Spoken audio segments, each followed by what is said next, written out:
Soldiers fight on the front lines while beautiful widows get rich at home. The Russian-Ukraine war has become more absurd. In Russia, many young women are now rushing to marry soldiers before they go to war. It doesn't matter if the man is tall, short, fat, thin, handsome or not, as long as he's a new recruit. These women are ready to have a quick marriage, because new soldiers face a high chance of dying. If the newlywed husband dies in battles, the bride receives 5 million rubles, about $62,000. Once she gets the money, she quickly remarries another recruit and starts the cycle again. Some are said to have married 4 times in just a few months. They are called the Black Widows of the battlefield. A loophole has grown into a small industry built on soldiers' days. But why do Russian men agree to these quick marriages? Because if they die, they are called heroes, and if they live, they get a wife. At this point, the supporters of Ukraine might be cheering, but not so fast, my friend. Ukraine's situation is even worse. For ordinary people, war has always been a living hell. Ukrainian recruits resist training because just the day before they might have been food delivery workers or fathers walking their kids, and suddenly they are drafted into war. Now, to avoid being grabbed off the street, some Ukrainians carry hand grenades when riding the bus, ready to threaten, "If you try to take me, we die together." The relationship between citizens and recruitment officers is like cat and mice. At first, the people avoided the recruiters, but now, after endless forced conscriptions, the mice are striking back. On July 11th, one Ukrainian reportedly contacted Russian forces, paid them in Bitcoin to buy a suicide drone, and give them the exact location of a local recruitment office, asking Russia to bomb it. The Russians obliged, carrying out a precision strike that wiped out the office and its data. The men even joked that they deserved a 5-star review. Ukraine's biggest problem now is the lack of manpower.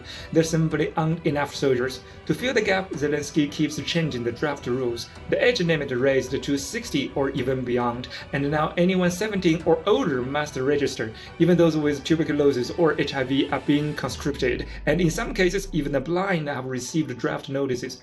But Ukrainians aren't stupid. They see the most new recruits never come back. When voluntary enlistment fails, forced conscription begins. Recruited men are registered on the spot, sent to basic training, then shipped to the front. New Ukrainian soldiers survive an average of only 4 hours in combat. Their casualty rate is estimated at 80 to 90%. Watching their comrades die in front of them, these new soldiers think not about revenge, but escape.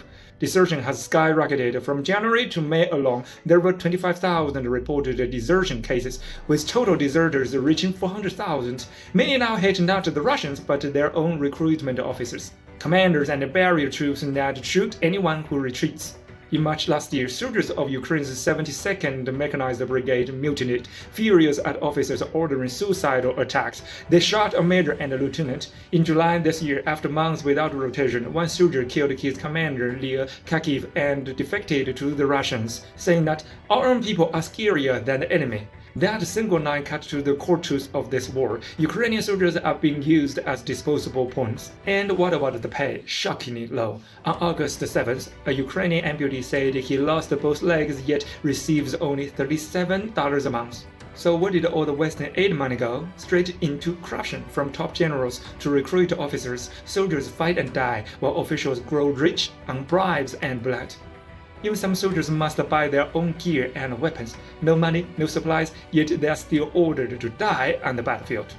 To avoid this fate, more than 1,200 Ukrainians now try to flee the country every day. So do you call them cowards? When the war first broke out in 2022, young Ukrainians rushed to enlist. Many abroad even returned home to fight, moving the world with their patriotism. But 3 years later, reality has changed. People are both clear-eyed and confused. Clear that the war cannot be won, confused about why and for whom they are fighting.